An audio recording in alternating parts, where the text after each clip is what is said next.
everyone. Welcome to Sharing Our Stories, a podcast dedicated to promoting and highlighting the Indigenous Women's Entrepreneur Program here in Northern Manitoba. My name is Michelle Pruder, and I'm your host. Today with me is Amanda Grieves, an Indigenous female entrepreneur from Thompson who has her own business creating and selling ribbon skirts. She's also using her platform to educate others about the rich significance of Indigenous culture through workshops centered around these beautiful garments. Welcome, Amanda. Thank you for having me. So let's just jump right into it. Tell us a bit about yourself and your business. Sure. Okay. My name is Amanda Grieves, and I am from Bonnaby Cree Nation, also known as Oxford House here in Manitoba. And I am a mother to 6 growing children and a gugum, a grandmother to a 3-year-old boy. And I am a single mother. I'm a student. And also a full-time mother, entrepreneur. And I'm a very busy mom. Wow, yeah. Being in school just sort of adds that extra little bit too, right? Yes. Yeah, I graduated back in 1995, and that was way back. But I've always had that passion or that dream to get my degree, my university degree. So along the way, like since then and now, I've been pursuing my post-secondary studies slowly as my children were growing. Yeah, but I think this time around, I'm gonna finally complete my degree. I'm getting there. Good for you. That is awesome. Yes, it is. Wow. So you're going to school part-time and you've got kids, you've got a grandchild. And tell me about what got you into making ribbon skirts. So my journey back to making ribbon skirts, I've always had my creative side, my craftsmanship side. Yeah. So and I've always loved working with color. So when I moved here with my children 17 years ago, I came out here for my education purposes. That's when I decided to leave my comfort at home in Oxford House and decide, okay, I'm going to pack up my kids and move to Thompson and try again with schooling. So I tried that, and I went to mile 20. Yeah. And that's how I started getting back reconnected with my culture. Okay. Through ceremonies. Yes. That was my first time going to mile 20 and getting reconnected once again. Yeah. And then so a few years passed, like being busy with I was on my own time. I was making regalia and dresses for my daughters because they're jingle dancers. Yeah. Right. And then some years passed again. And then we had like a lot of loss in our family. Okay. I lost my nephew. He died of a suicide. Mm-hmm. And 2 years later, we experienced another loss, which was my late husband. So and that took that was a very dark and heavy part of our lives, like for me and my children. So I was working too at that time as a psychosocial rehabilitation worker and going to school, and then and that traumatic loss, right? Even though we knew that he was sick, but we weren't really ready for the impact of the grief, right, for my children. So I experienced burnout, and I couldn't work anymore. I couldn't go to school. I couldn't even parent anymore. Eventually, my sons got themselves caught in the justice system, Okay. right?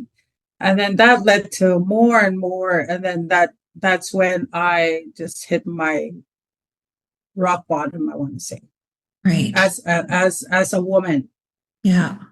not as a mother, not as nothing, but just as me, because I carried so much grief, suppressed emotions for so many years, because I never processed the loss of my baby brother, my mom, right? I just kept, I had five kids, and not and within those um, four of my babies, I never took maternity leave. So that says something, that I wasn't processing my grief. I was just I was just really keeping busy, avoiding the emotions, Right. And trying to keep it together for your family. yes, Right. and I did that for so many years, Mm-hmm. so many years, Mm-hmm. that I just burnt out.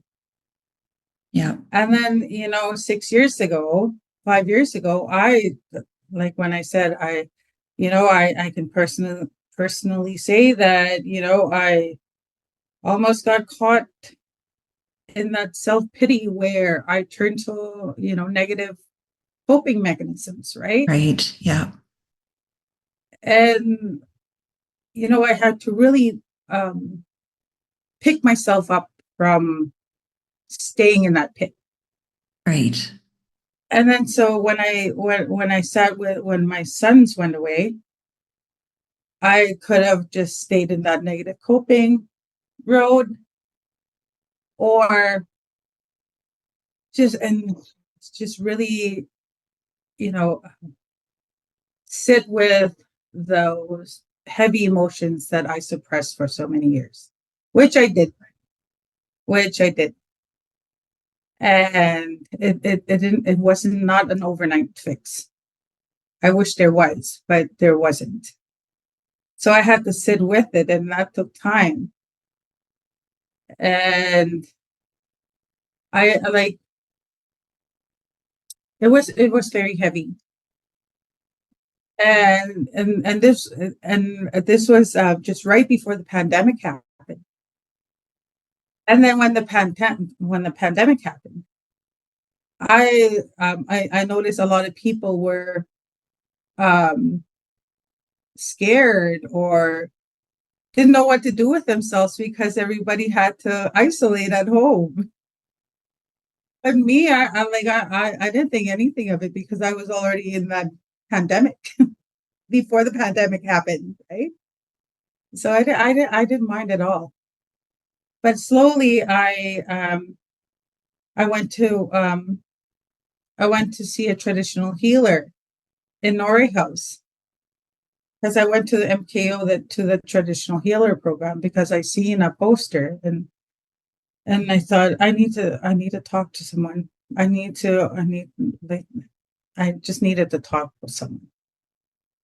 And then sure enough, I went. They were able to get me to Norrie House, me and my children.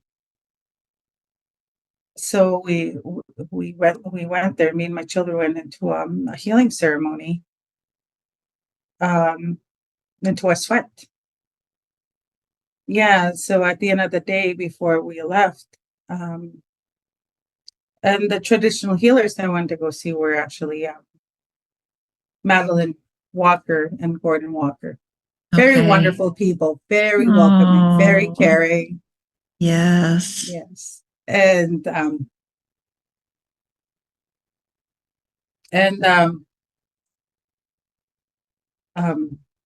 after we came back from she before we left Nori House, she gave me a sewing machine. And she said, this will Oh, keep you busy. She said, this will keep you busy. And I didn't know what to do with it. When we got home, I just put it away for a little bit. And then the next day, me and my daughter started. And then the last time I ever touched a sewing machine, because I never worked with a sewing machine. All the work I did with my daughter's regalia, I did it all by hand. okay. Oh my Yeah, I goodness. did it all by hand. And then but that one evening, when after both my sons went into youth corrections, Right. um, me and my daughters, I was so heartbroken. It's Right. like it was like my world fell apart, Mm, right? But I already knew about the negative history of our people, of the right. Indigenous people, right? I already learned all that from school, Yeah. from the social work program that I was in, Okay. Yeah. right? And the other courses that I took before. So that helped me too with my Hmm. recovery, right? And as I was grieving, as I was processing my grieving, everything just slowly, um, I was healing myself first. Right. Right. Yeah, not only was I isolating, but my daughters were starting to have, whatever I was feeling, my daughters were feeling too. Yes, of course. Yeah. Yeah. So that one evening, me and my daughters are just sitting there, just me and my daughters at home. And then we take out the sewing machine and say, okay, let's try it out. So me and my daughters tried it out. Yeah. And then see while my daughters were at school, I started working with a sewing machine. And then Okay. I started making skirts, because that this one time when I was going to what I mentioned, excuse me, when I mentioned when I went to mile 20, when we were going to a ceremony, that the traditional lands, into a ceremony, I was wearing a skirt that I made quickly a night before the ceremony. And it was just a red broadcloth that I had from that I bought from Salvation Army. And then I just got I got a yellow um piece of, just a long strip of fabric, which I found too at Salvation Army. So I just fixed it up a little and made a ribbon out of it. My grandma did that, so it was familiar, right? So I just got my needle and thread and put it together. I did not even have a waist, like that elastic part to my waist. I used I used the strip of that yellow strip that I whatever I had left over. Okay. Yeah, to put in the middle. Yeah. And it was just one little strip, a yellow strip all around the red skirt. And I sewed it by hand, my skirt. Right. And then I was sitting there by the fire, and then this Kukum comes to me, and she says, "Hi." She's talking to me in Korean, and she's like, "Tanishinekasan." She says, "What's your name?" And then I told her my name, and I said, and then she says, "Why are you sitting here by yourself?" And I said, "Because I'm shy." I told her, and she says, "Why are you shy?" And I said, My skirt is not as pretty as those other ladies over there, because all those other ladies had beautiful skirts with designs and ribbons, all sorts of colors, beautifully made. And here I had my skirt, my red skirt with one strip of yellow all around. And I told her, like, and then she asked me, well, who made it? And I said, I did. I made it last night. And then she says, and you made it just for today, to wear today? And I said, yeah. And then she says, that's why you made it. It's beautiful, she says.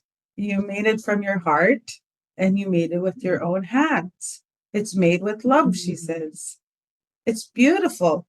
And then she says, don't be shy. She said, come on, my girl. She says to me, come with me. Let's go join those other ladies. And then when I asked her what her name was, she said, just call me Google. She did mention to me, she said, you don't worry about, it has it today. Your dress has its purpose. It's meant for you to wear today. And she said, someday, she says, you're going to make beautiful skirts. Like those skirts, she said. Right. And you're gonna be known for your skirts. You're gonna make beautiful, beautiful skirts. I love that. Right? And I did not think about that not till like 2 years ago, actually. Right. Yeah. I did not think about, I never put those together. Right. But And she now planted that, that seed, right? yes, yes. And it's, Yeah. and that's what I share in my ribbon skirts with whoever comes to my ribbon skirts. Yeah. Oh, that's so beautiful. And it just such a reminder of the power of influence we have on others.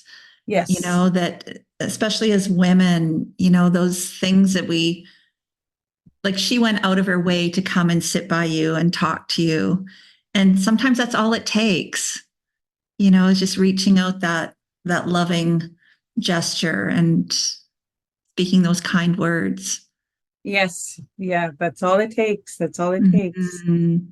Yeah. If you, because there are a lot of, a lot, and then that's a learned behavior with me, right? Like it's just something that we were never encouraged to use our voice. We were never encouraged to ask for something if we needed help, or right. Yeah, we were always told to be quiet, and that could have been something that my parents learned from before, right? So yeah.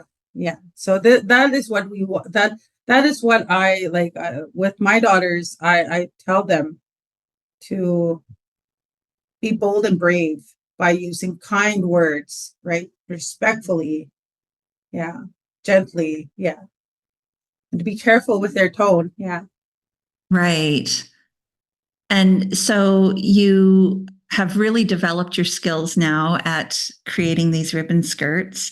And I know that you sell some, but you also do these workshops. Can you tell me a little bit about the workshops that you do? So I have done several workshops for the local organizations here in Thompson, Yeah. and um, the workshops. It's not just making a skirt. Anybody can make a skirt. Anyone can. Yeah, you just need 2 meters of fabric and some ribbon and a sewing machine. Anybody can do it. But it's the teachings that make it um, beautiful, right? What I learned from my grandmothers, my late grandmothers, and my mom, my late mom, and um, whatever teachings that my aunties or the women around me share with me. I note that in my ribbon skirts, and I share that with other women and other youth. And I don't. I'm okay. There's no specific gender. It's all gender neutral for me. I don't mind if whoever, like male, female, transgender, it's all because we are all one, right? Like there's no judgment. No, I never turn anybody away. The last workshop that I did, I was in my home community of Oxford House, and a young boy had to be about 15 years old, wanted to make a ribbon skirt, Yes. and he did, and he made it for his mom. Oh, that's so beautiful. Yeah. Nice. Yeah, he did it. He made it for his mom, and Very a nice. lot. Yeah, and they are very quick learners. A lot of our youth are very quick learners. Yeah. Yeah, they are. And it's good to remember that, right? Like, and taking time to share teachings and to share our knowledge and our wisdom with young people is so important. Yes. So, Amanda, you with your business, it really is like this isn't a full time business. This is something that you do on the side. And it sounds like it really is a passion of yours to be able to create these skirts and also do the workshops and share those teachings with others. And I'm wondering, do you have any advice for other women who are thinking about maybe starting something just even on the side? Like so many women are so busy already with families and obligations and priorities, work and all of that. But do you have any advice if someone is thinking that they maybe want to start something, but they're not sure? Well, my advice would be, if it's in your heart, if it just doesn't want to, like, if it keeps popping up like in your mind, and if it's in your heart, then go for it. Reach out, like research, like look around at whatever you have in your community. There's got to be somebody out there, because with this program, I had to. That's what I did. I had to, look around what was here in Thompson that could help me with my dreams, or with my ideas. And it's just about getting rid of that doubt, because I had a lot of self-doubt, and I was scared. I was really scared, because I thought, what if it doesn't work out? What if, what ifs, right? But I moved past that, and I just.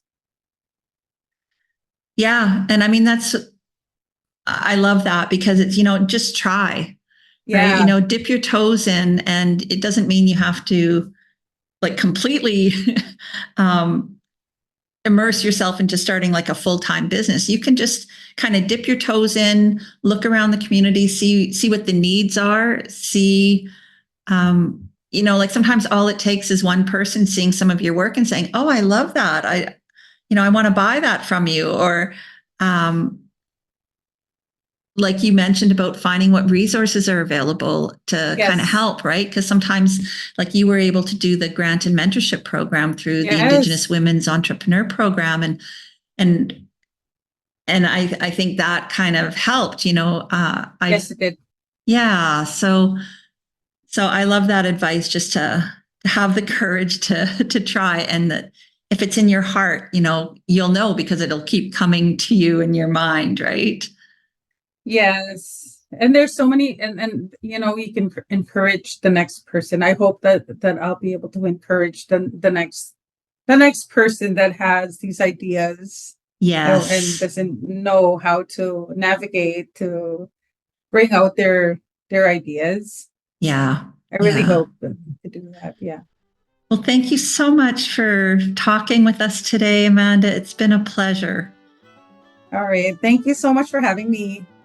To learn more about the Indigenous Women's Entrepreneur Program or any other business services that Community Futures offers, visit our website at northcentraldevelopment.ca.